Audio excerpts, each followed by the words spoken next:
And then there are players who have an opportunity for the brass ring.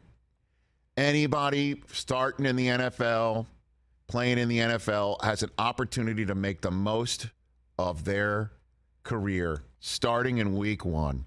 You never know. Go out there and ball out. Suddenly you're not 3rd on the depth chart. You're 2 on the depth chart. And then you're 1 on the depth chart. And then suddenly it's your free agency walk year and you get paid a ton of money. And then maybe you got a ring or 2 on your finger. And then who knows? You keep building, and you got a bust in Canton. I'm serious. These things happen.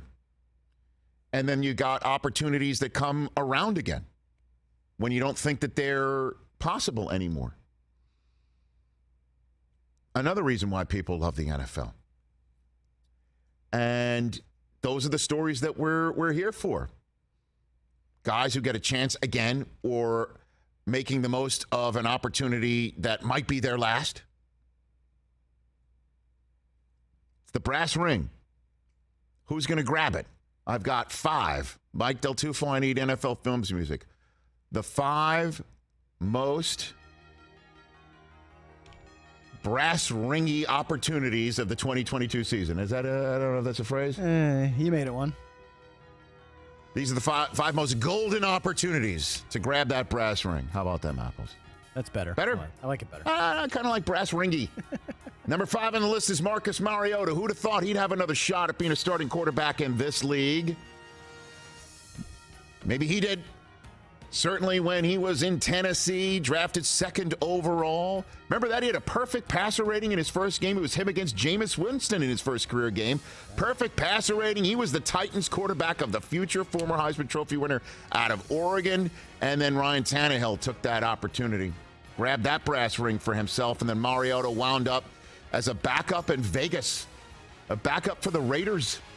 And then an opportunity comes around with Atlanta trading Matt Ryan to Indianapolis and Arthur Smith, formerly of Tennessee, saying, come here. Come here. They draft a rookie, and Mariota could tell Desmond Ridder, not yet. Starting in week 1 against New Orleans. How about that? Mariota starting the season against Jameis Winston again. Amazing. I love that. You never know. That's what this league's about. And Winston's got a brass ring opportunity, but he's not in my top 5 because number 4 is a number 2 overall pick, getting another opportunity of his own. And that's Mitchell Trubisky. You could say this is a better opportunity than the one that Mariota has in Atlanta, with all due respect to the apparently banged up a little bit Drake London and number 1 tight end taken off the board, number 4 overall pick from a couple of years ago, Kyle Pitts in year number 2. Trubisky's got some great weapons at his disposal in Pittsburgh, and a coach who's behind him, and a defense that can play, and a coach that doesn't have losing seasons. Mitchell Trubisky's got another shot to start in this league, and it's for the Pittsburgh Steelers. Who'd have thought he's the one that's going to start for the Steelers in the season after Big Ben says goodbye? Big Ben's not on the roster in Pittsburgh for the first time since 2003, and it's Mitchell Trubisky getting the start. That guy, who we all thought would never get another start again after the Bears let him go. Number 3 on this list is Baker freaking Mayfield. Yep.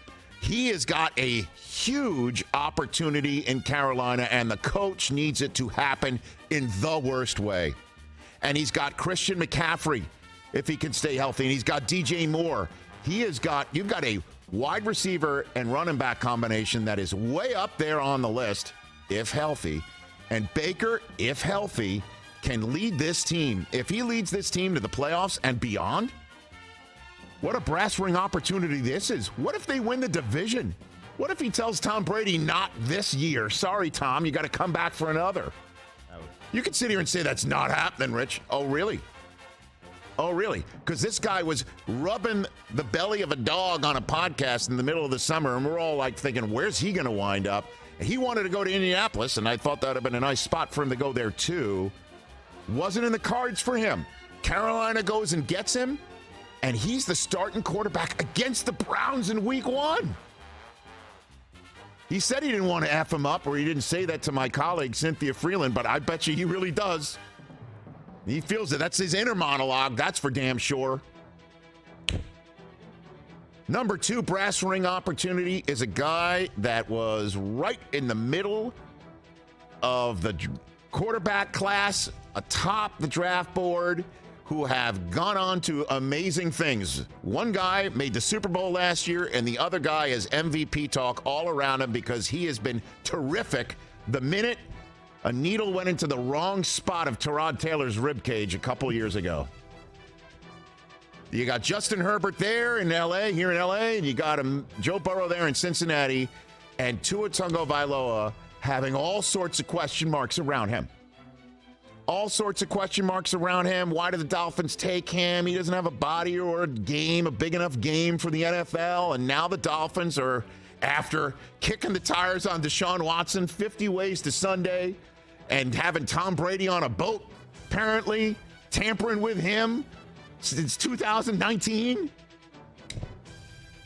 And Tua is still the last man standing, and they got Tyreek Hill for him. And they got Jalen Waddle there, his former teammate from college. And they got a head coach who says he throws the most accurate ball he's ever seen. I mean, they are talking him up. They have put him in a terrific position to succeed.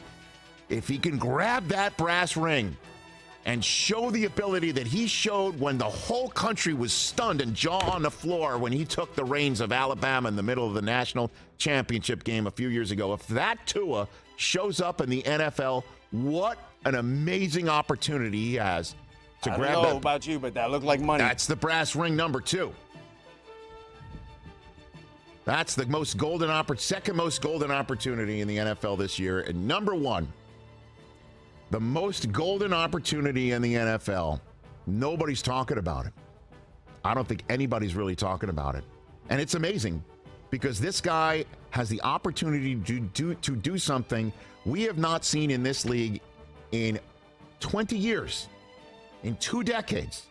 It's the longest such drought in the history of the Super Bowl era in the NFL, is going back to back as a Super Bowl winning quarterback. The most golden opportunity, the brassiest of brass rings to grab in the NFL in 2022 is the one staring right at Matthew Stafford starting tonight. Matthew Stafford, Mr. Detroit Lion, first overall pick out of Georgia, who couldn't win a playoff game there despite having Calvin Johnson. And then he comes to Los Angeles, and everyone wonders, is he really good enough? Is he just living off that Georgia Bulldog fame from a decade and a half ago? People were literally thinking that at this point last year. And then he wins the Super Bowl. No-look passing things to Cooper Kupp, who had one of the greatest receiving seasons since Stafford had Calvin Johnson. Last 2 Triple Crown seasons at receiving. The quarterback, same guy. Can Matthew Stafford win it all again this year and become the first quarterback since Tom Brady in 03-04 to go back-to-back? And if he does it, you get yourself a bust in Canton, Ohio. Talk about a brass ring. Talk about a golden opportunity. I know there are others out there who need that opportunity to keep their jobs elsewhere in the NFL. Jared Goff, the guy who was traded for Stafford, I think is one of them. And I just named 4 other guys who really can make the most of their second opportunities that they didn't expect or have to cash in their first opportunity like Tua. But nobody, not even Tom Brady, has the chance that Stafford has this year to go back-to-back in the NFL as Super Bowl champion. And Brady's already in the bust room in Canton, Ohio. Stafford wins this year, put him there. Those are the 5 most golden opportunities of the 2022 season going in.